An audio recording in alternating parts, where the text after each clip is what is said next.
So I want to review, for those of you that missed a day or two last week, I want to review about how class goes. Generally speaking, for this first half of the semester, up through mid-October, we're going to have a lecture class on Monday, Tuesday, and Wednesday, and you're going to wish you were taking notes, because the next day, that is the day we meet that's after a lecture, you're going to take a quiz, but it's open notes. So whatever you wrote in lecture, you're going to get to have it open. Makes it a lot easier to do well on that quiz. So if we lecture on Monday, Tuesday, and Wednesday, that means the first thing we're going to do when we come in on Tuesday, Wednesday, and Thursday is we're going to take the quiz off of what we did last time.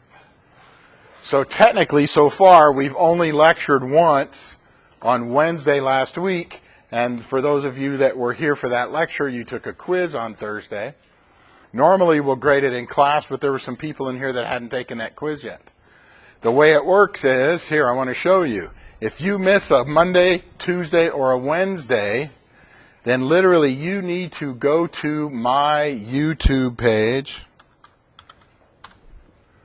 And this is how you find it. You go to YouTube, and you write, silly old man. You write John C. Johnson. Whoops, I can't spell. Can't type.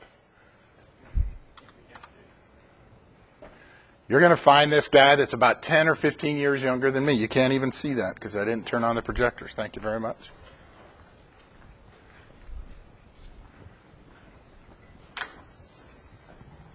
It looks fine up here on this screen. So we'll go backwards.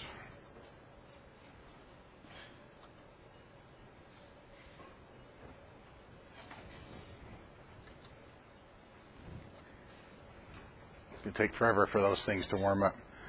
So let's say you miss today. Tonight, even if you're coughing, you could go to YouTube and find John Johnson's YouTube channel and open up the playlist, and then there's a bunch of playlists, and one of them is going to say something about Aviation Valley ROP. So if you go to YouTube and type in John C. Johnson, here you go. Now you find this guy that looks 10 or 15 years younger than me, and you're going to click on the playlist. You're going to click on the playlist, and look at that. Looks like I've got 2 classes going right now, and you're Aviation Valley ROP Fall of 19. So you can click on Play All, and there's only one. I'm going to hit pause. There's only one, but this row right here on the right-hand side, this column will start getting bigger. So this is and you'll notice I put August 14th. So if I can look up what day I missed, I can go to Mr. Johnson's playlist, and I can watch that video that night and take notes. So tomorrow when you come in on Tuesday, you can take the quiz with everybody else. Anybody have any questions on how that works? So if you haven't taken the quiz on Thursday last week from that lecture history, I'm going to give you one more day to go home and watch that video and take notes. And so you're going to have to take that quiz tomorrow. We'll do it right when break starts. So all of your break, because it only takes about 5 minutes. So does anybody have any questions on what to do if you miss class? You have 7 calendar days to make up that quiz. If you don't do it within 7 days of when everybody else took it, you're going to get a 0 and it's going to stick. Anybody have any questions about that? All right, so today we're going to pick up where we left off, and we'll see if I can get to the right slide. And there we were, the last slide that we were on in the history of aviation. So on the top of your notes right there, if you want to write August 19th, because today is August 19th, that would probably be a good idea. So we finished this slide last time, so that's at the end of the video, is that slide. So now we're going to start where we pick up now. Bam, here we go. So August 19th, we're going to talk, most of the rest of this history stuff is we're going to talk about the 2 people that are credited with inventing the turbine engine. Of course, we're probably just going to call it jet engines. And one person's name is Frank Whittle. He got knighted in England. You know, the Queen does the sword thing on the shoulders, and now he's Sir Frank Whittle. Anybody ever seen that happen? Anybody ever get hit in the shoulders with a sword by the Queen of England? Past lives. Do you remember your name? That's okay if you don't remember. All right. So Frank. So don't worry about the word thesis right here. The two things you need to write down is Frank Whittle in 1928. That's like a long time ago. That's when I was like 20 years old. In 1928, I was 20 years old. What? I got her going. That's all. That's the only thing I care about. Is he thought, you know what? Somebody could invent a jet engine, a gas turbine engine, and we could bolt it to an airplane and we could fly around like crazy and go, woohoo! Okay, you don't have to write down the woohoo part. So in 1928, he said we could build jet engines and we could bolt them onto airplanes and we could fly around. So don't write that list down here. This stuff right here, let's just write down these two things right down here.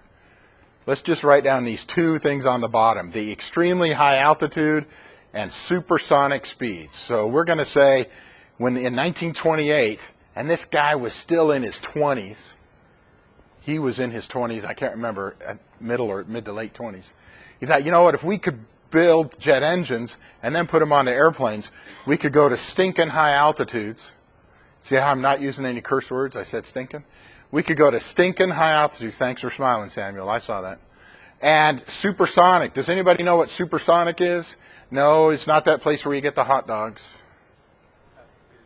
Past the speed of sound. So, does anybody recall what's the approximate speed of sound? What's that? A little over 700 miles an hour at sea level, yeah. And what's the speed of light?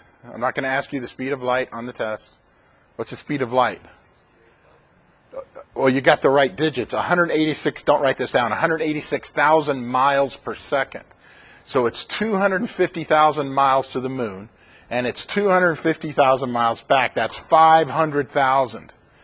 500,000 divided by 186 is about 3.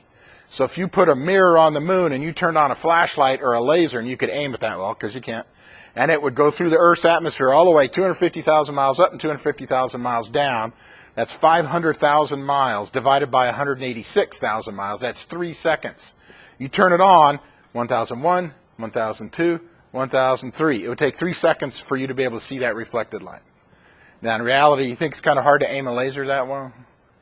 How big is that mirror on the moon anyway? And just so you know, the Apollo missions in the 1960s and in the 1970s, they actually put some laser reflectors on the moon. So now we can measure how far away the moon is really accurately, but you don't have to write that down. Okay, so speed of sound is a little over 700 miles an hour. Speed of light is 186,000 miles a second. And does anybody remember the speed of smell? That's not going to be on the test. What? 7 inches per second. 7 inches per second. Not question. Speed of sound is a little more than 700 miles an hour. At sea level, it's around 750. So can anybody give an example of the speed of smell? Does anybody have a story about the speed of smell that involves the phrase, "He who smelt it dealt it"? Do they say that phrase anymore? Most people aren't grinning, so maybe nobody knows that phrase. Maybe that was from the 1920s when I was a kid. 7 inches per second. So this is about 7 inches per second. I'm going about 7 inches per second. So 7 times 7 is 49. It would take 7 seconds to go 49 inches. So that's how fast a smell, something in the air that's moving, that's how fast it travels. That's how fast it spreads out. Now that's assuming there's no air conditioning and no wind. So if you were in a room and the room was closed, and there was no wind, and the air conditioning was turned off, and somebody passed some gas, that smell would travel at 7 inches per second. Okay, I'm trying to think of an... All right, you don't have to use that example. Hey, gentlemen. Come on in. Pull up a chair. I can't say smoke them if you got them because we can't use tobacco at Reedley College. So here's a picture. You don't have to draw it. This was Whittle's second engine. Where's his first engine? Where did his first engine go? Oh, there's that guy. Does anybody know what that gizmo is in his hand? You don't have to write that down. It's a calculator. Except back then they called it a slide rule, and it didn't use batteries. Okay, you don't have to write down slide rule. I used to have a pair of glasses like that. I must have missed it. Maybe there it is. That's it. You don't have to draw this. That was his first jet engine. So he started building his first jet engine. I don't have to write this down, but he started building his first jet engine in the 1930s. And then, as it looked like war was going to kick in for World War II, the government of Great Britain, England, where he was living, started funding his company to start trying to put together a jet engine, because they thought, shoot, if we could go really, really high or go faster than the speed of sound, then that would be pretty awesome against the bad people, right? So can anybody tell me, how fast has the fastest jet engine powered airplane gone? How fast? Or how high in altitude? Who's doing their, hang on a second, who's doing their report on the SR-71 Blackbird? Rigoberto.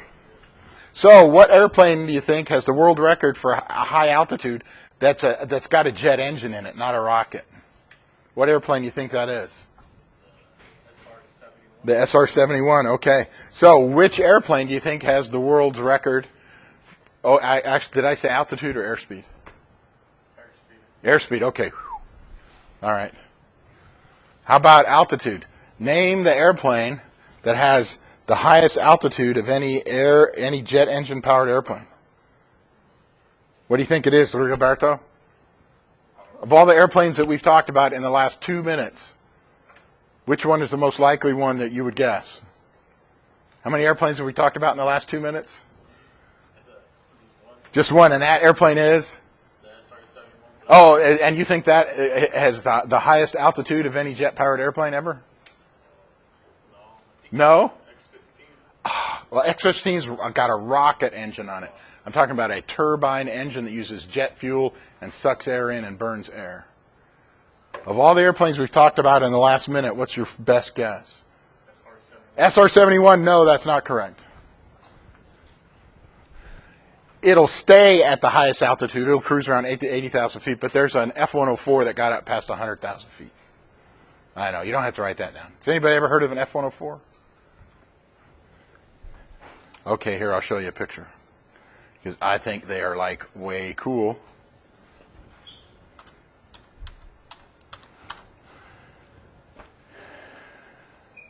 Oops, not a C in there.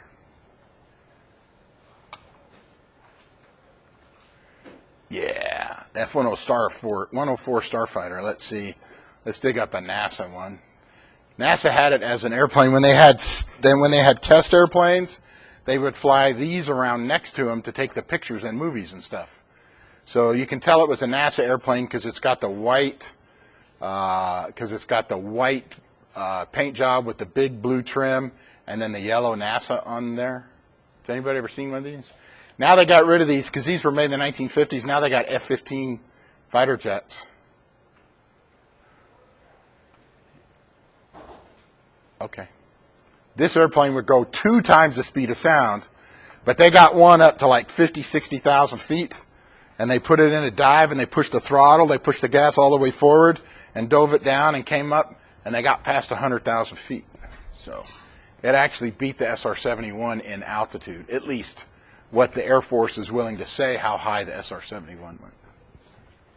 Nobody's ever seen one. Has anybody been to the Seattle Aviation Museum next to the Boeing plant in Seattle? I'm the only one that's been there. Oh, you've been there? Did you see one of the? They got it one of these F-104s. All right.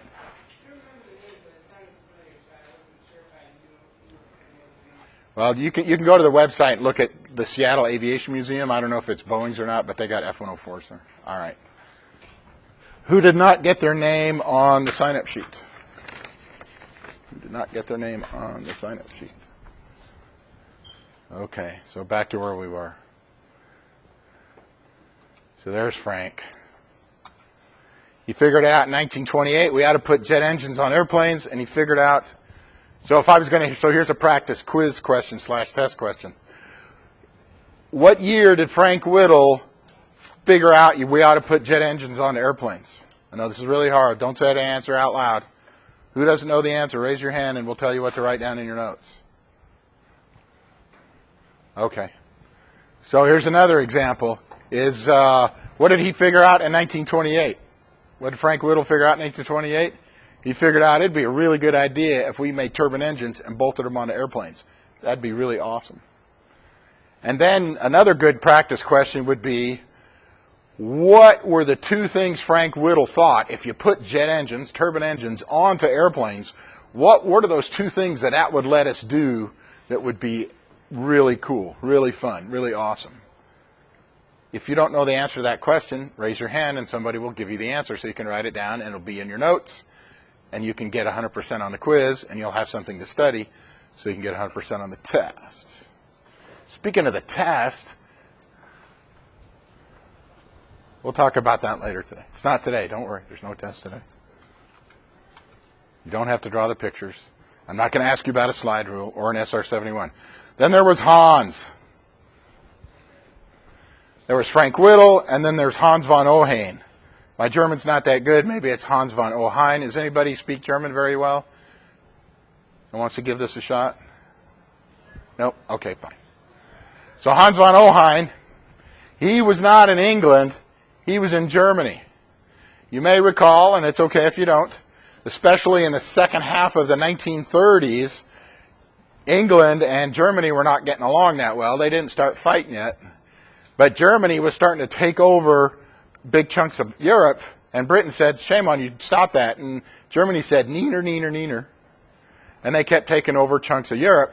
And then, I can't remember if it was 1939 or 1940, Germany had already snagged Poland and Czechoslovakia, and Germany was like, okay, let's start trying to invade Russia, and let's see if we can invade England, Great Britain.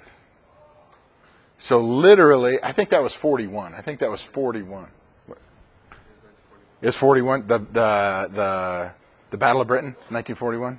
Okay, sweet. Well, William's going to keep me out of trouble here. So during the 1930s, leading up to World War II, people that were thinking about trying to figure out how to build jet engines to put on military aircraft in Germany, they were not telling anybody any secrets. And the people in England, like Sir Frank Whittle, they weren't telling anybody either, because that was a military secret, because they were building these things to put on fighter jets to go shoot down who they thought the bad guys were. So Hans von Ohain, he was a guy in Germany also figuring out how to build a jet engine. Hi. Hi. We're going to do some paperwork? Okay. All right. This is Mannix, and this is Juan. Okay. Pull up a seat, gentlemen. Registered today for the class. Okay. Well, we'll do some paperwork. Okay, you have two of them. I got 2 blank ones. Yeah, she just wanted me to bring them in. Great. And then I already told them the van leaves at 3 o'clock. Yep. I told them where. Van leaves. We get out of class at 2:59 and 59 seconds. Okay. You guys know where to go to get the van? Yeah. Okay. All right. Great. All right, you have a good one. Pull up a chair. If you got some paper and pencils or pens, I would suggest you start taking notes. Don't worry, I'm recording this lecture and you can catch up tonight on the internet. So von Ohain was in Germany. Whittle was in England. And this was secret stuff, so nobody knew what anybody else was doing. So he got a patent in Germany for a turbine engine that was specifically designed to get put into an engine. And there's a lovely picture. He doesn't have a mustache, and I could not find a picture of him with a slide rule. And I haven't found a picture of him wearing glasses. There's a picture of his first jet engine. Looks a lot different than Whittle's jet engine. And there's the picture of his second. Here's a drawing of his second jet engine. You don't have to draw that on the test either. Literally about 30 or 40 years after the war was over, we're talking in the 1980s or the 1990s, jet engine companies got together and started trading data and said, where'd you get your stuff and where'd you get your stuff? And they looked into all the paperwork that von Ohain did, and they looked at all the paperwork that Whittle did, and they figured out that neither one of these people knew anything that the other person was doing. And therefore, approximately at the same time, they both invented the turbine engine for aircraft effectively at the same time. So now if somebody says, who invented the jet engine? You'd say two different people invented it at the same time in the 1930s, just before World War II, but neither of them knew what the other person was doing. Okay.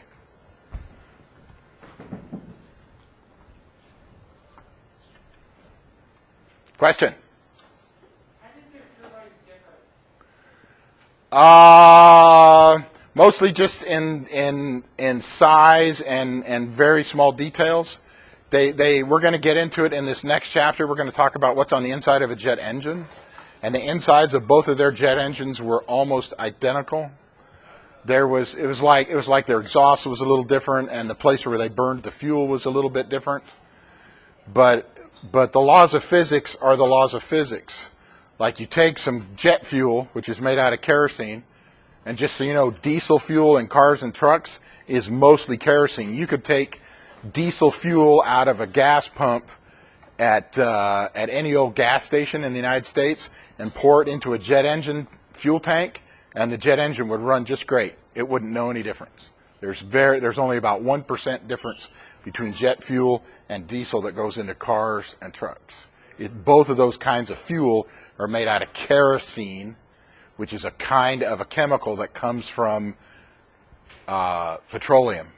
You know, oil, black gold, Texas tea. They pump it out of the ground, send it to a refinery, heat it up. Okay, we're not going to talk about refining too much. Did I fail to answer your question in an acceptable manner? There were very little differences. Ta-da! Anybody have any? Oh, so let's go back. So on this slide, I would say, who was in Germany that invented the jet engine in Germany? And you'd say this dude, Hans von Ohain. And then I could ask a question, say, I can tell you this is going to be on the test. Who invented the jet engine for airplanes?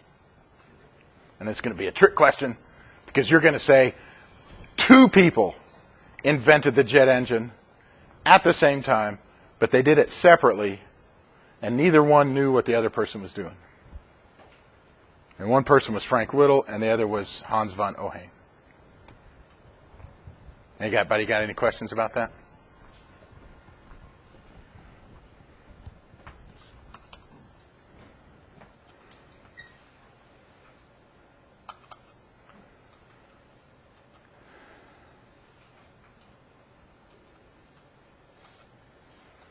So on Thursday of this week, we have a couple of jet engines out there, and the gentlemen that run aircraft mechanics school said that we can operate the smaller of the two. It's only about this big around, but it makes a huge amount of noise. We got to wear earplugs. And if it's okay with you, on Thursday, if you want, we're going to start that jet engine up and convert jet fuel into noise. So if you think it's cool, and if you'd like, if we have enough time, we'll see if I don't know if we'll be able to get to everybody that day, but we'll get to everybody before this week or next week is out. Well, you want to start it yourself? Is that cool? If I stand there and tell you which buttons to flip, and you start up and it goes, and you're flipping the switches, is that cool? If you don't want to flip the switches, I'll let somebody behind you flip the switches. Is anybody in here used to getting flipped off? Okay, a couple of you. Okay, well, we're just going to flip switches. No one's going to get flipped off in class. That's against school policy. Has anybody in here ever started a jet engine besides me? You have? What kind of jet engine was it? I was helping work on a F-18 supermodel jet engine. It was an old model, but still. Was it like military surplus, privately owned? Yeah. Where is that jet engine located? I don't remember. It was like 30 years ago. It was like 30 years ago? 3 years ago. Oh, 3 years ago. Okay, well, all right. Was it in California? Yes. Okay. So 3 years ago, you knew somebody that had a jet engine out of an F-18. Yeah, it was an old model, yeah. And they let you flip some switches and it made noise and stuff? Yeah, I helped with that. Okay, all right. Was it fun? Did you wear earplugs or headphones or something? I had my earplugs in. Yeah, headphones and earplugs. All right, so today, what we're going to cover now is effectively how jet engines work, the theory of jet engines. So don't worry, by the time, I don't know if we'll get to all of this today, but we'll probably get to most of it. So you'll probably be able to go home tonight and tell your folks, Mommy, I learned how a jet engine works today. You'll probably say it in a different voice than that. So there's 5 parts to a jet engine. I call them sections. There's 5 sections that a jet engine is made out of. So what we're going to do is we're going to go through some of the words, and then we're going to draw some pictures. And then I'm going to get the crayons. Somebody's going, yeah, crayons, sweet.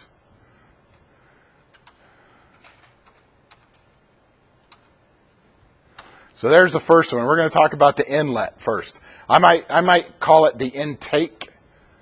And if on the test you write intake, that's cool. If you'd rather write intake instead of inlet, then that's okay. The intake is that round thing on the front of the engine that you don't want to get sucked up into.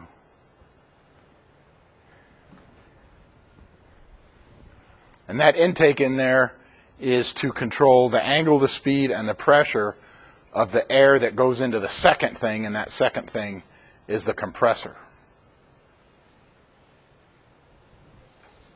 So I'm going to come back to this slide, but I want to show you a couple of pictures of jet engine intakes.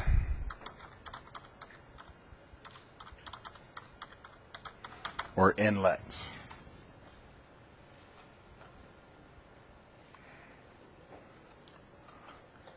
So this engine here on the right, does anybody recognize this airplane besides me?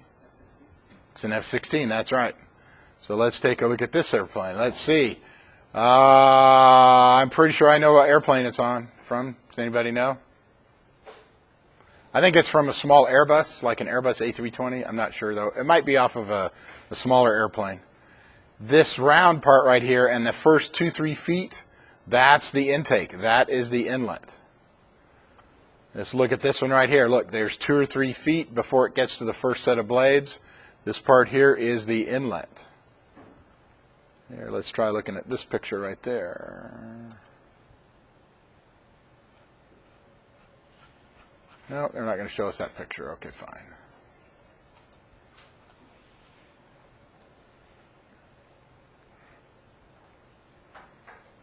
Okay, this looks like they were having a bad day. Can a human get sucked into a jet engine? Yes, they can. And it's not painful for very long. But it does pull you in. So when the engine's running, you stay away from the intake. So does anybody recognize this airplane? They have them at the Air National Guard in Fresno. What's that? An F-15, yeah. So these intakes look like they're big giant rectangles instead of round ones. Okay, let's see.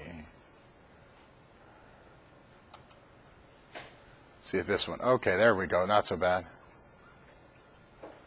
So the intake here is this first bit. I don't know why it's doing that. All right, forget about it. I think we've seen enough pictures of intakes.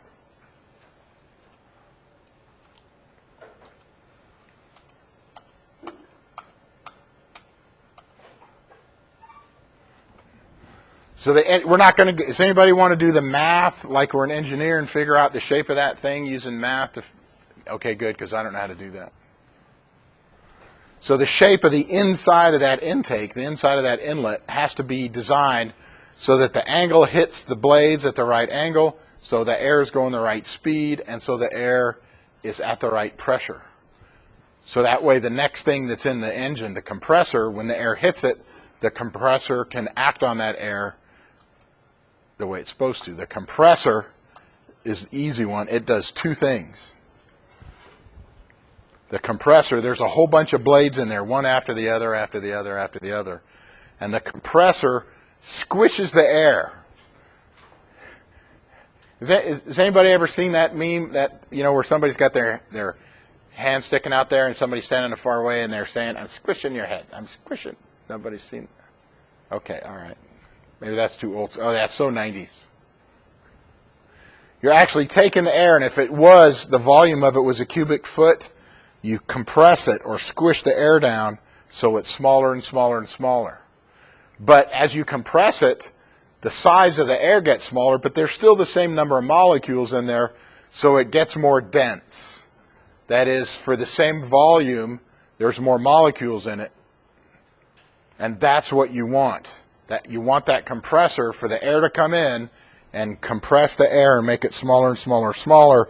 So you have a small amount of air, but there's a whole bunch of molecules of air in it.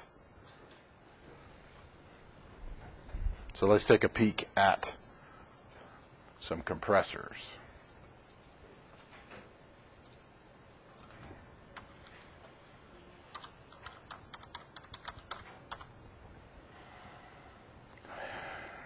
All right, sweet. That one looks pretty fun. No, let's skip that.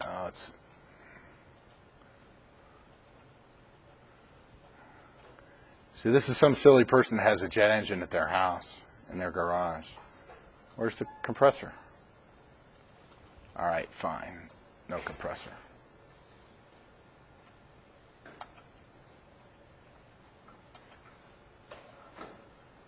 So there's an intake. And there we go. So they chopped off the intake off of this picture, but you notice here's one set of blades, and another set, and another set, and another set, and another set, and another set, and another set, and another set. So that air goes through a set of blades, and it compresses it and gets smaller. It goes through another set, and it compresses it, and it gets smaller. It goes through another set, and compresses it, and gets smaller.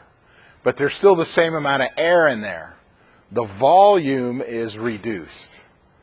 Or you could say we squish it down so that there's a large amount of molecules of air in a very small area.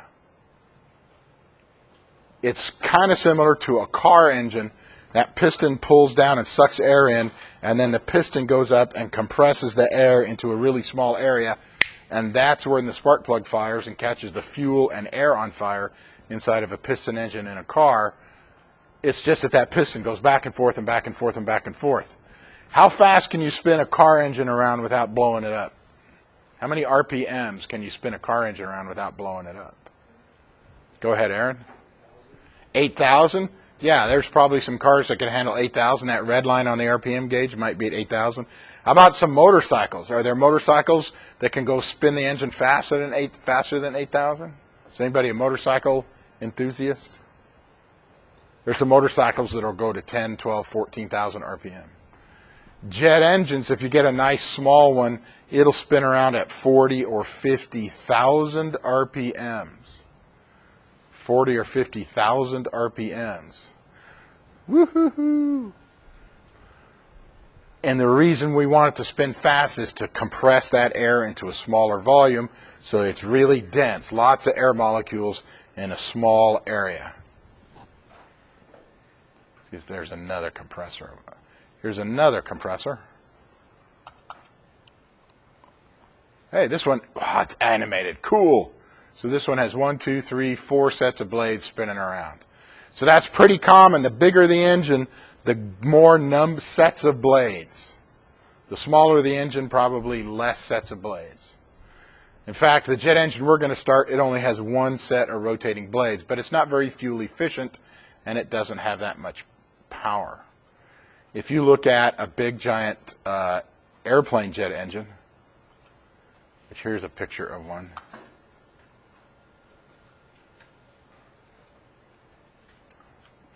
Hopefully.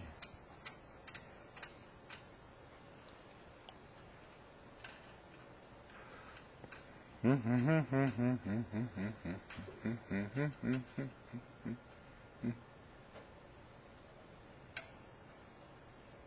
must be a really big document, or the internet's really slow right now.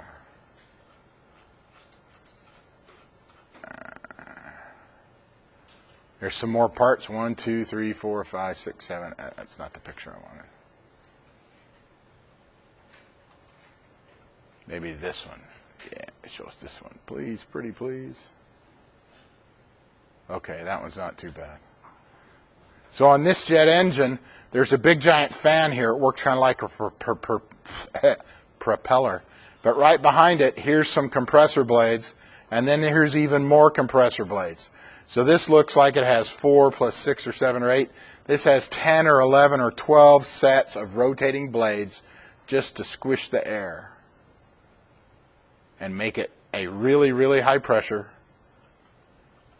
and make it really, really dense so that there's lots of molecules inside of every cubic inch. Yeah, that's 2 out of 5 sections on the jet engine. We've only got 3 more to go. Does anybody have any questions about the compressor? Okay, so here, let's see if I can give you suggested quiz questions and test questions that would come off of this slide. I can pretty much guarantee there's going to be a question that says name the 5, or could be a question like name the 5 sections in a jet engine, when we're going to get to all 5 of them. The first 2 are inlet and compressor. It could also go like this. What does the inlet on a jet engine do? And this is the words that you need to be writing down. It controls the angle, the speed, and the pressure of the air going into the compressor. The air's got to hit the compressor at the right angle, the right speed, and the right pressure. And here'd be another question. What are the 2 things that the compressor does? It don't say, if you say it compresses the air, you don't get any points. If you say the compressor compresses air, you won't get any points. It takes that air and makes it go to a higher pressure. And if you, instead of writing the bottom down there, increase molecules per cubic inch, if you wrote it increases the density of the air, that would work. Or you could say it makes it so there's a lot of air in a really, really small volume. All of those are saying the same thing.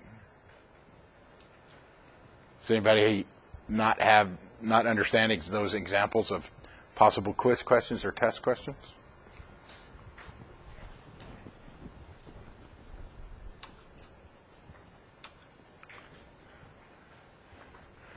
The combustor, it's also known as the combustion chamber, but you're welcome to use the word combustor. The combustor, that's where the fuel gets burned, but the question is, what's it supposed to be doing?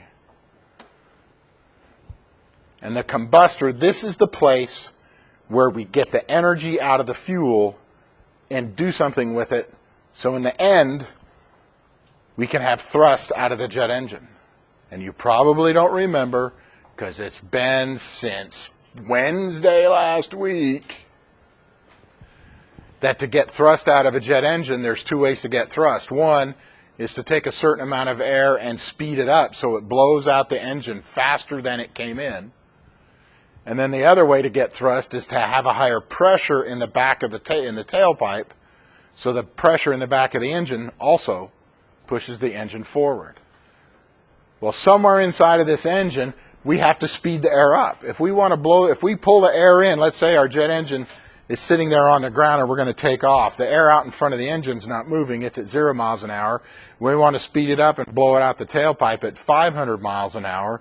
Somewhere we have to add energy to these air molecules and make them go faster. And this is the place it happens, inside of the combustor. This is where the fuel gets squirted in and it gets caught on fire.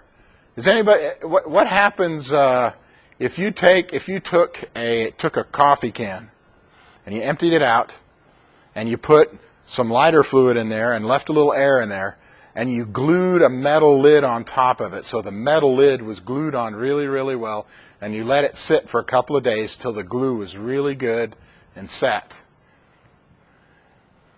But on the side you had a hole with a place you could stick a lighter inside. You pop open that hole and you stick a lighter inside, and the lighter fluid and the air catch on fire.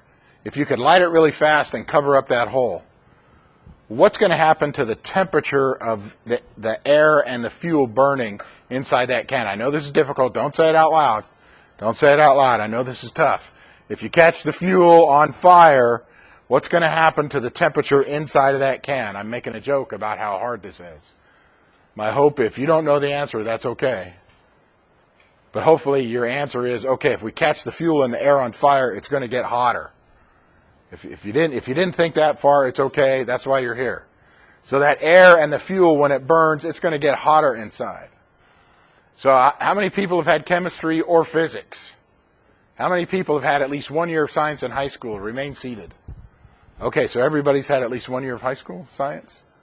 How many people got an F or higher in science? Okay, some people didn't do that. Okay, all right. If you take molecules of air or gases of some kind, whether it's fuel or just regular air, and you heat them up, does anybody know those molecules? Normally they're just bouncing around, ding, ding, ding. But if you heat them up, do they bounce around faster, do they bounce around slower, or do they bounce around at the same speed when you heat them up? They bounce around faster. So if we had this coffee can, and we had air and lighter fluid in there, and it caught on fire and it got hotter, the molecules in there, would the molecules bounce around faster, slower, or the same speed, or C or D, I don't know. They'd faster. So literally, those molecules are going to bounce against the side of that can and hit faster than they would before. Okay, if we had a pressure gauge screwed in the side, we'd see the pressure inside going up. So at some point, if the pressure got high enough, what would happen to our nice can? The lid might pop off. It might, I don't know if I'd use the word explode, but it'll certainly overpressurize and pop and break open. All right, well, we're going to have a can on a jet engine, but we're going to have a hole drilled in the back end. So the fuel and the air goes in and it catches on fire. We're going to let it go out that hole in the back. That air going out the hole, it's going to go fast. So I want to make it really clear here. So if I say on the test or the quiz, what does the combustor do? And you say, that's where you burn the fuel, you're going to get it wrong. Because right now what I want you to think about, this is the place where we make the air molecules go faster. If I had a question, well, how does the combustion work? How does it do its job of accelerating the air to a faster speed? That's when you could say, okay, when we burn fuel and air, it gets hotter. The higher temperature makes the molecules bounce around faster. And if there's a hole in the back of the engine, they'll go in that direction. They can't go towards the front of the engine because the compressor is pushing air. So it's going to have to end up going out the tailpipe. So that clock says almost a little over 8 after. So we're going to take a break until 20 after on that clock. So that's about 11 minutes. So for those of you, yeah, go ahead. I'll see you in 11 minutes. You can go to the cafeteria and you can hang out in the lab. You can use the restroom. You can drink water faucet. You can take a nap in here. 20 after on that clock.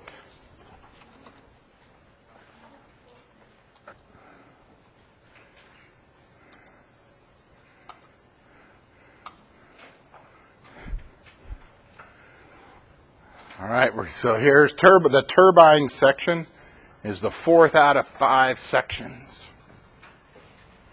It's one of my favorite sections. If I had to list the top 3 or 4 sections out of 5, I would definitely put turbines on there.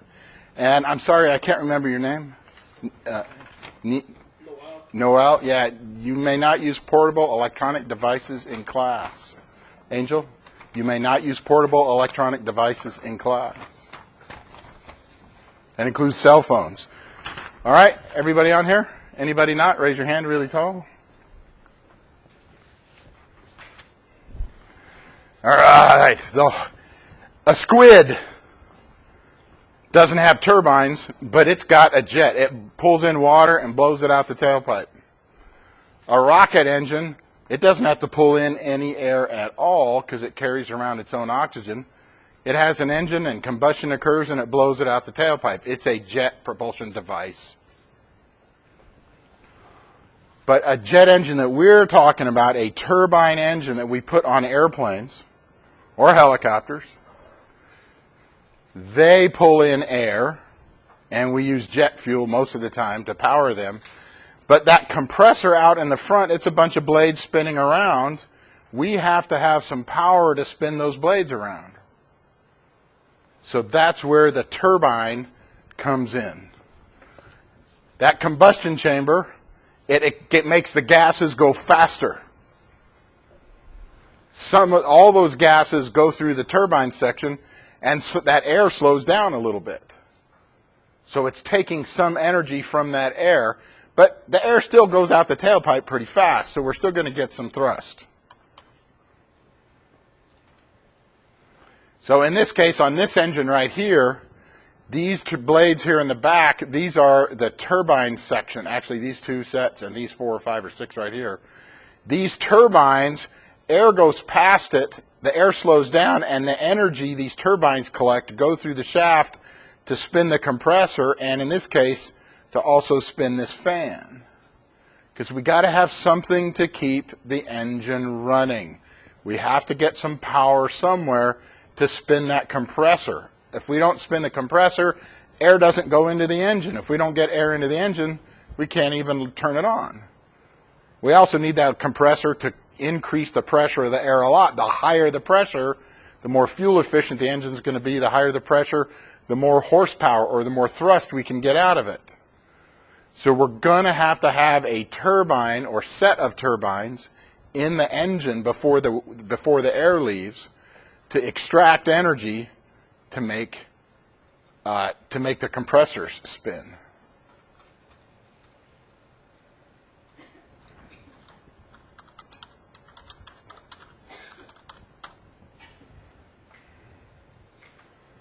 So like here, this one's not bad. Let's see if we can get that one. There we go. So here's a small picture of a jet engine. And let's see, I can draw pictures, I think. Yeah, maybe I can't. In any case, it doesn't have much of an intake. Here's the compressors. Here's the combustor. And air is going to go past those turbine blades and then go out the tailpipe. But let's just say it leaves the compressor at 1,000 miles an hour. It goes through the turbines. It slows down to 700 miles an hour. Okay, the air going out the tailpipe is 700 miles an hour, but where did the energy go? Where did the power go for that 300 miles an hour that we're missing? The turbines extracted it. The turbines got spun around and drove this shaft to spin the compressor. So, yes, a rocket is a jet propulsion device. Yes, a squid is a jet-propelled animal. I guess if I put on roller skates and it went enough, I could be a jet-propelled old man. But I don't have a turbine, and a squid doesn't have a turbine, and a rocket doesn't have a turbine. When we say the word jet engine when we're talking about airplanes, we're really talking about a jet-propelled engine that has a turbine in it, because we need the turbine to extract energy to drive the compressor. Because if we don't have the compressor to pull air in and compress and increase the pressure by reducing the volume, then the jet engine's not going to work.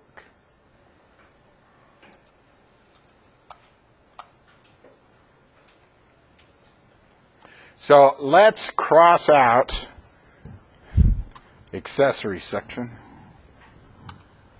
Or I'm going to cross it out. I don't want to have to worry about that. But the primary thing the turbine does, it takes energy out of that high-speed air to drive the compressor, and then anything else that's bolted out there on the front of the engine, we have to extract energy to drive it. So for instance,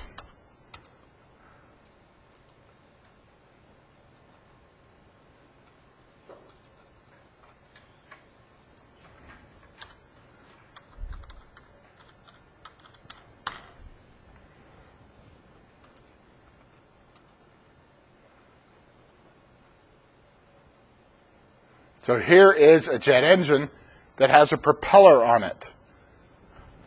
From last week, we talked about a turboprop engine. That's a turbine engine that has a propeller on it. In this case, you can see the intake and then the compressor blades to get the air really dense. It doesn't do a very good job of showing the combustion chamber. That's where the velocity goes way, way up because we burn fuel. And then we need these turbines to extract energy to drive the compressor. But you'll notice this shaft keeps going to the left and ends up driving the propeller. So if that propeller wasn't there, they could have taken out one of these turbines and the air would have gone out the tailpipe faster. So if we put extra turbine blades in there, we can drive a propeller. We can drive a turbofan. If you look at a jet engine on an airplane right now, it's going to be a turbofan like this one right here. So here's the intake in the front. Some of the air near the middle hits these compressor blades. So here's the compressor blades. Here's the combustion section that accelerates gases to a faster speed. And then here's turbine blades, and these turbine blades run the power up here to run the compressor, but they also run the power to run this big fan.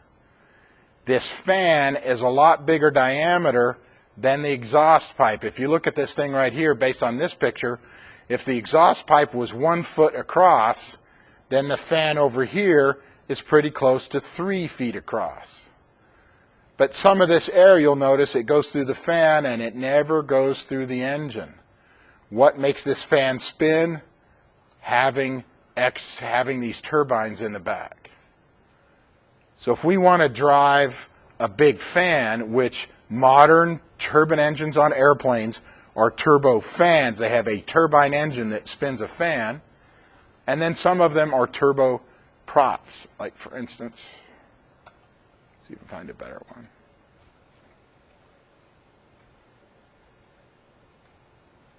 Really nice picture. Now, is that a big honking jet engine or what? So this is a turbofan. If you look at the back, the exhaust is only about 5 or 6 feet in diameter. If this person is 5 or 6 feet tall, this distance right here is, I don't know, maybe 4 or 5 feet.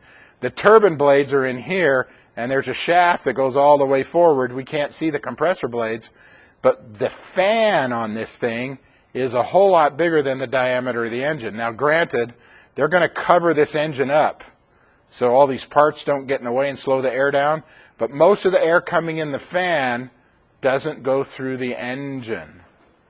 How do we spin this fan? By putting extra turbine blades in the turbine section.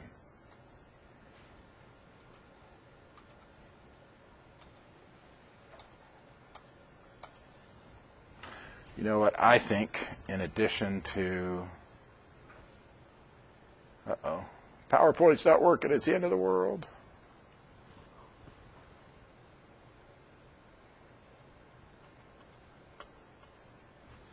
It's not the one I was looking for. There we go.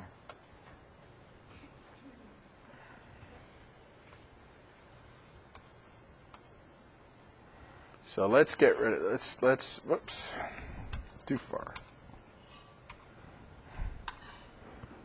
Don't worry, I'll figure out what I'm doing in a minute. Let's not worry about the accessory section. Let's not worry about the shaft. So let's think we can, so effectively, it's going to extract energy to drive a compressor, drive a fan, or drive a propeller. Those are the three things that jet engines on airplanes, that those turbines are going to do. You don't have to write this part down. Okay, you don't have to write this part down.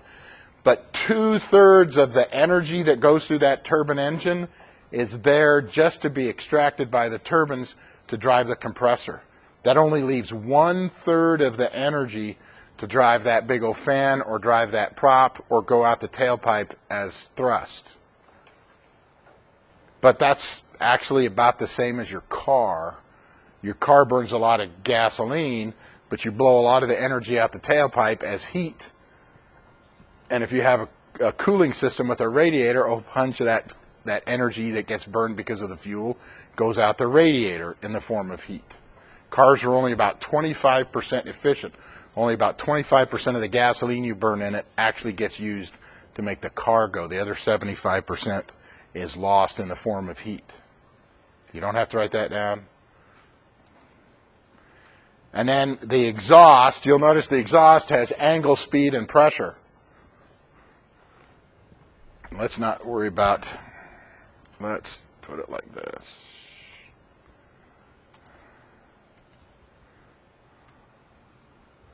Let's make it easier. Air leaving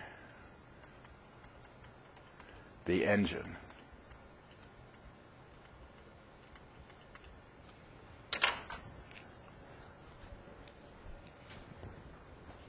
So we got to blow air out the tailpipe. The shape of that tailpipe, or the shape of that exhaust duct, is going to impact what direction the air goes, that's the angle, how fast it's going, that's the speed, and what pressure it is. Generally speaking, the faster the air goes out, the more thrust we have. The higher the pressure is, the more thrust it goes out. So why don't we just make the back, has anybody ever taken a water hose, you go outside and you put your thumb over it and it makes the water come out faster? If your thumb was really strong, you can cover up more and more and more, and the water goes faster and faster and faster, right? Has anybody ever done that? You notice the more you stick your thumb over, the faster it goes? What if we just keep putting our thumb over it over and over and over it? Can't we just get it go faster and faster and faster and faster until we cover it up completely? Then the water goes really fast. If we cover that up completely, does any water come out? Okay, so if we make the back of the tailpipe smaller and smaller, the air is going to come out faster.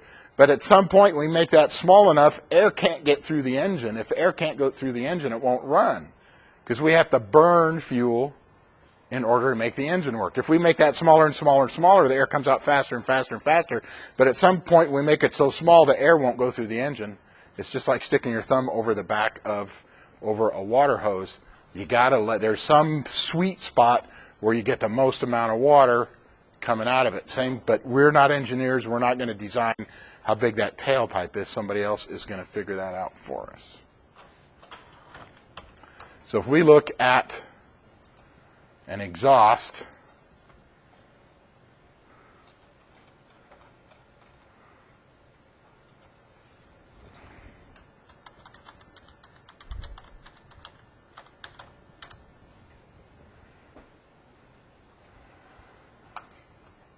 so let's see, what airplane is that off of? I don't think that's a U.S. built airplane. I think this is exhaust is on a jet fighter out of Russia. Now here's a pretty fun picture, because you can see this big giant engine cowling and air is coming out right there, but that's just the part that came out of the fan, because this has a huge fan in the front. This is the exhaust duct in the back. It's a whole lot smaller. On this engine right here, big giant exhaust, big giant fan, some of the air goes across the outside of the engine, never even goes through the engine, and that generates thrust. But right now we're talking about the exhaust pipe, and that's way back here. That's the exhaust duct, or the exhaust section.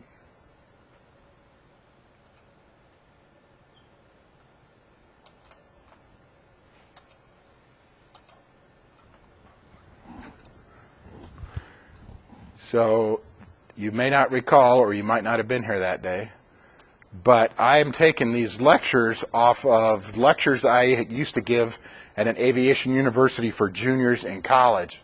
Now, they had probably a little bit more math than you did, and they all had to take a year of physics before they could take this class. So I took out a big chunk of the physics because I know everybody in here hasn't had a year of college physics. Has anybody in here had a year of college physics? I've had 0 college physics. So I took chemistry and biology. I didn't take any physics. So I'm going to draw a diagram, and I recommend you draw it too, and I recommend you draw a big one. It ought to take about left and right most of the page. Because on the quiz and or on the test, I can guarantee you that I'm going to say, draw a diagram of a basic jet engine. And so it's going to be just a blank spot. So first thing I do is I draw a tube, and I'm going to go in a little bit, and I'm going to draw some compressor blades.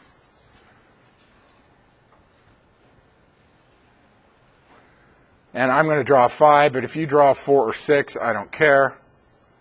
And then I'm going to draw a shaft back here, and I'm just going to put a couple of turbine blades.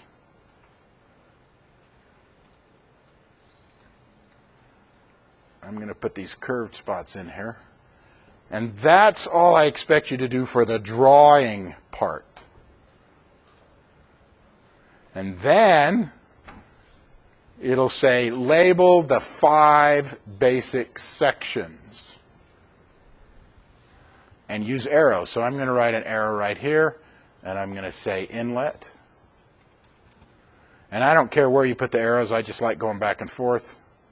This is the combustor. Woo! You didn't stop me? That's the compressor.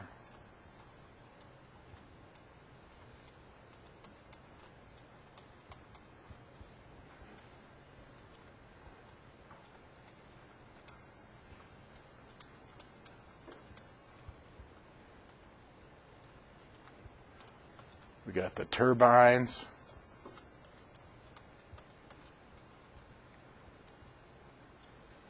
And we got the exhaust.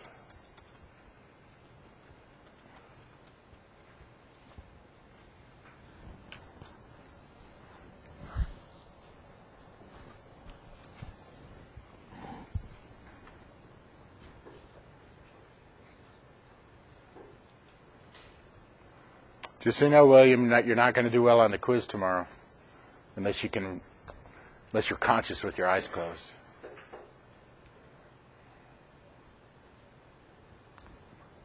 So the way I draw this, I draw a nice big tube.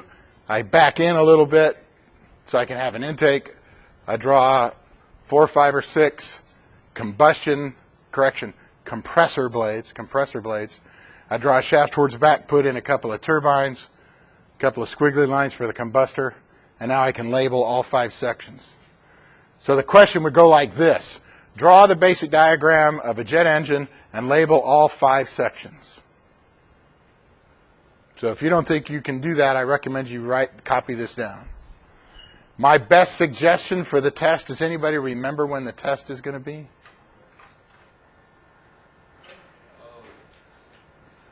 I know it's really hard to bring your syllabus to class and then actually use it.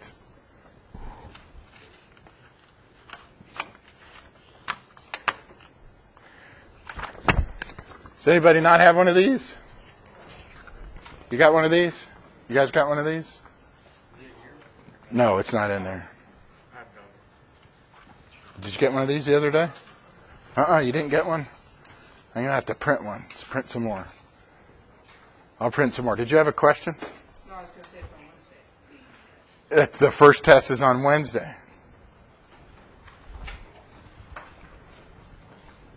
That's like the day after tomorrow. So how many people need a syllabus? One more person? That's it? Okay. Can you stay 5 minutes after class? I can print another one up? Okay. You're not getting on a bus? Okay.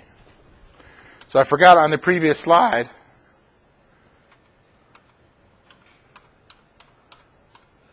to give you some example questions.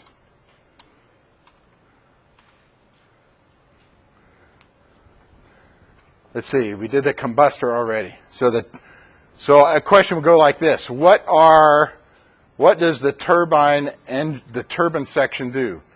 It extracts energy, or if you don't like using the word extract, you could say it takes energy out of the air to spin the compressor, and if you got a fan, and if you got a prop, a prop. Another question would be the exhaust duct or the exhaust pipe. What does the exhaust do? It's very similar, you'll notice, to the... What other section does it look very similar to? The words. Go ahead. Yeah, the inlet. The inlet controls the angle, the speed, and the pressure of the air going into the compressor. And the exhaust duct, it also controls the angle, the speed, and the pressure of air. But in this case, it's the air that's leaving the engine. Is anybody thinking you're not going to be able to do this? It's a good time to raise your hand.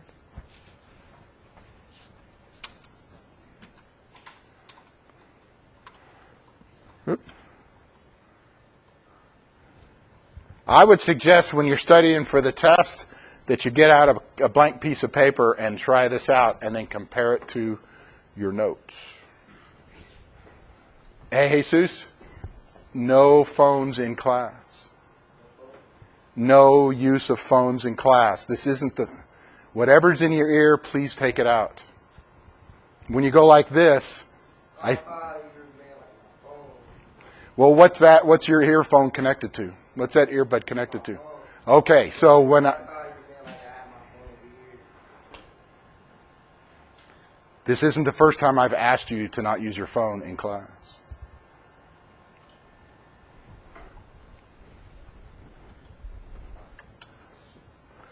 All right. Thank goodness there's only 15 and a half minutes left. And then you can go home and eat Pop-Tarts and watch reruns of Gilligan's Island. Do they still show Gilligan's Island on TV? Yeah. They do? Is anybody who has never seen Gilligan's Island? Come on, it's okay. Never. Okay, Gilligan's Island was made in the early 1970s. It was a situation comedy, and it was terrible. They were stuck on a desert, on a tropical island south of Hawaii, and nobody could ever find him. And there was this one person on the island named Gilligan, of these 5 or 6 people, and every time they almost got off the island, he was so stupid he did something and ruined it, and they got stuck until the next episode. And then in the next episode, they would almost get off the island, like they would find a hot air balloon, and they get the hot air balloon all set up, and they're all going to jump in, and he accidentally pulls the rope, and the balloon flies away. Or they build a ship, or they build a little boat, and they all get on the boat, and then he pulls the plug on it, and the boat sinks. It's always something really terrible. Just to be really clear, in real life, I would have started tying Gilligan to a tree. I wouldn't have hurt him. I'd have given him a leash, about 10, 15 feet long, so he could live on one side of the tree and use the bathroom on the other side of the tree. But I would have tied him to a tree. And then after we got rescued and got back to Hawaii, then I would send somebody to come get him. Because if the rescue people were there, I wouldn't let Gilligan go. This is how bad he screwed everything up. Is that pretty accurate, Emily? What would you have done to Gilligan? You don't have to answer that question. We don't talk about committing violence in this class. No violence. I don't know. That's the best I could do, is tie him to a tree. And don't feel bad. If you go looking on YouTube for Gilligan's Island and you watch an episode and it seems really, really boring, don't say I didn't tell you so. Don't say I didn't tell you so. So wait and let me write these things down. You know what? We're not going to write that down. I know you feel bad. There's only so much I want to stuff into your head about how jet engines work. When I taught this class at a university, it was 3 hours a week for 18 weeks. So what's that, 54 hours? What's 3 times 18? 36 plus 18, 40, yeah. 54 hours of class. So we had lots of stuff to cover. We don't have that much time to cover. So you already have a clue about this slide here. We're not going to worry about turbojets. We're not going to worry about turbo shafts. We're going to worry about these three kinds of engines. That diagram that you just drew, that's a turbojet. All of the air being impacted by the engine goes through the tailpipe. That's old school, like Frank Whittle and Hans von Ohain, all the way into about 1960. For about that first 15 or 20 years of jet engines, that's the way jet engines were. Every piece of air that went into the engine, into the intake, that air went through the compressor section, it went through the combustor, it went through the turbines, and it came out the tailpipe. Nobody did turboprops and nobody did turbofans for many years. Now, nobody makes turbojets anymore. Everybody makes turbofans. So a turbojet, that's really easy. If somebody said, draw the picture of a turbojet, that's easy. 1, 2, 3, 4, 5, dun, dun, dun, dun, dun, dun, dun, dun, dun, dun. I could label it, but every molecule of air that goes into the intake goes out the tailpipe. That is a turbojet. They work really, really well. They're more simple, but they're not fuel efficient. They burn a lot of fuel for less thrust. So nobody makes turbojet engines anymore. What people make now are turbofans. So if I was going to draw a turbofan, I would draw my compressors and my turbines and a combustion chamber. And you're going, well, what about the intake, Mr. Johnson? I'd say, you know what? I'm going to put a big old honking fan on the front, and now I'm going to put it like this. And I'm going to put an extra turbine in the back. So if somebody said, draw a turbofan, then I would say, okay, here's the inlet, but I'm going to have air going past the engine and not through it, and then I'm also going to have air that still goes through the engine. And maybe more importantly, right here, is extra turbines.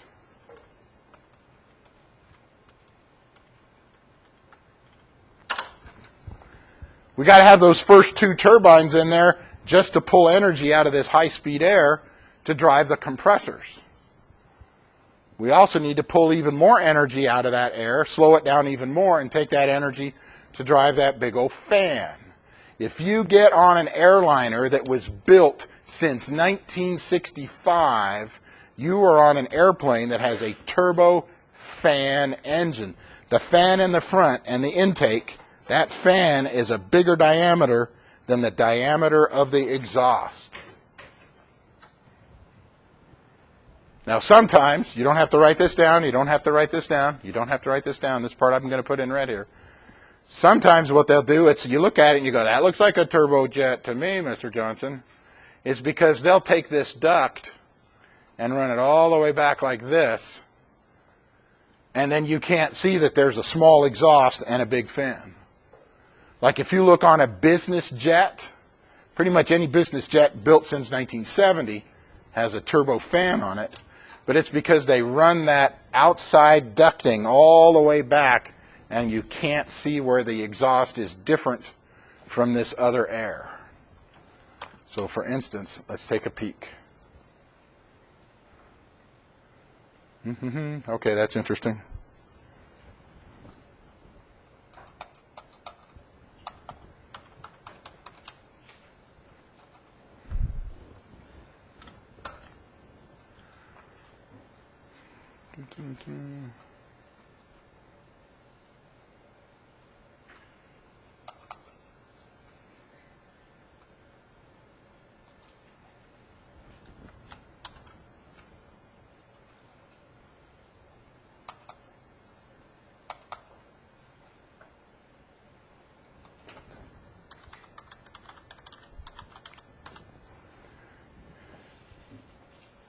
So let's find jet.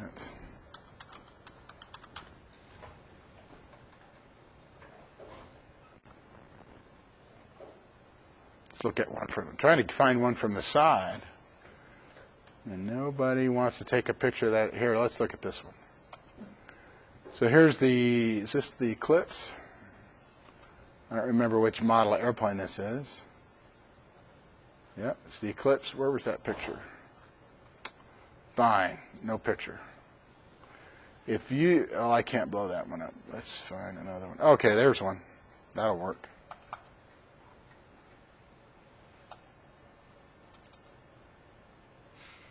Okay, I'm just not having any luck with pictures here.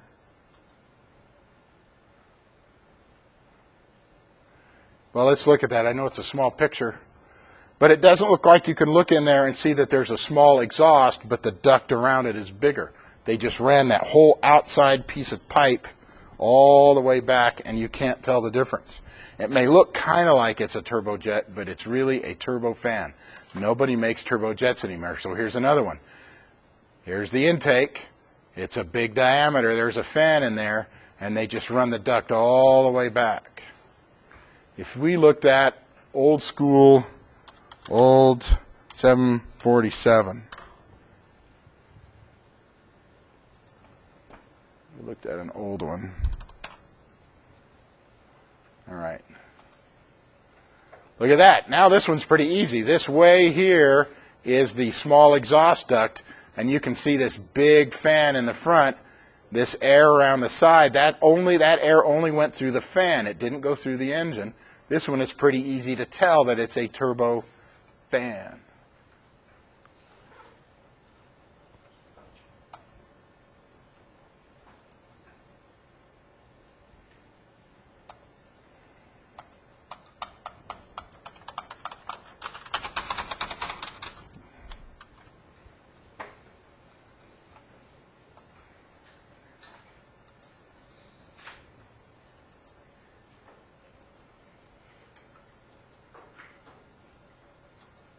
Maybe I'll do it this time. No, it's not responding. Go away. We're almost done.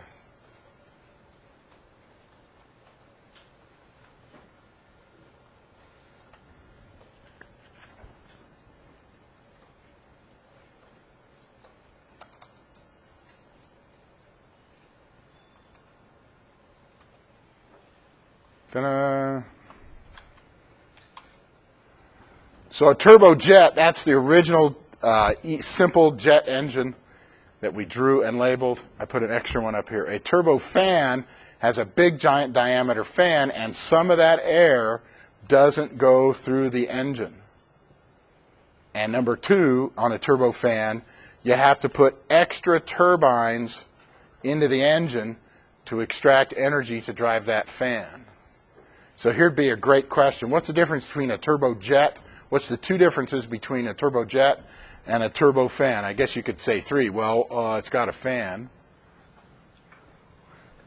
Can you, anybody name the other two things? Go ahead.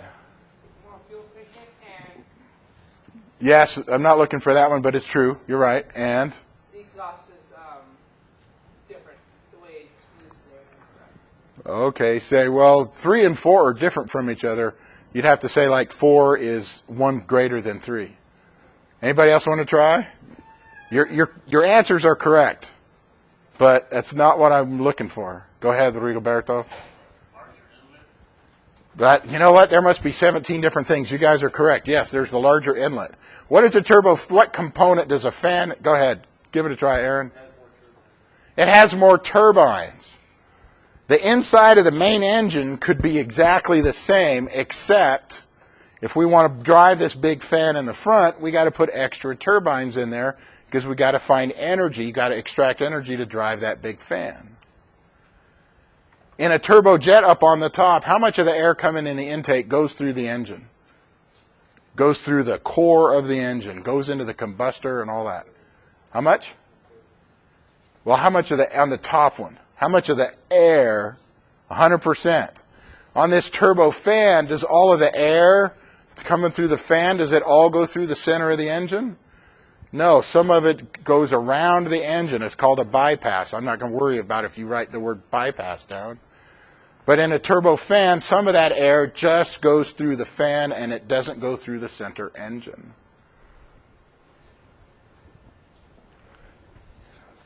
I'm almost there. It won't let me erase it. All right, fine.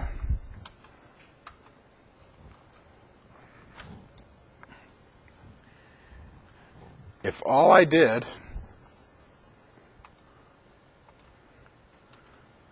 was put a propeller up here instead of a fan, it'd be the same. The difference between a turboprop and a turbojet is, well, I got this prop up here. Some of that air that goes through the propeller does not go through the center of the engine. And what do I have to drive that propeller? I got to have more turbines. So here would be the questions I could ask off of this slide is, what components, what parts does a turbofan have that's not on a turbojet? Can you name those two parts? If you can't name those two parts, raise your hand right now. I'll sell you the answer for $1. I'm just kidding. I'll give it to you. Okay. So let's try another question.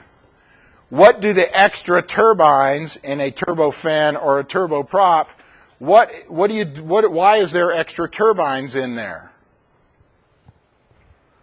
I just want you to raise your hand if you don't know the answer. Come on, confess your sins, and I can't really offer absolution. Sorry, go ahead.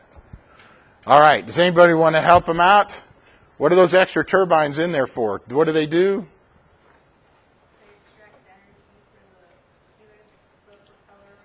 Yeah, that's right. The extra turbines, the first two turbines make the compressor run, but we need to drive either the propeller or the fan. So let's stick in another turbine. That'll suck air, that'll get energy to drive the fan or to drive the propeller. So I could also ask you a question like this.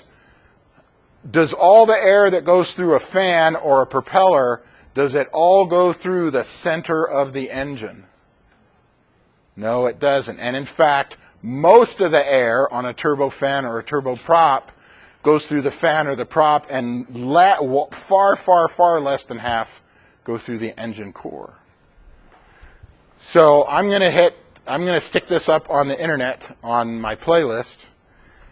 And so what are we going to do tomorrow when we come in first thing? We're going to do what? We're going to take a quiz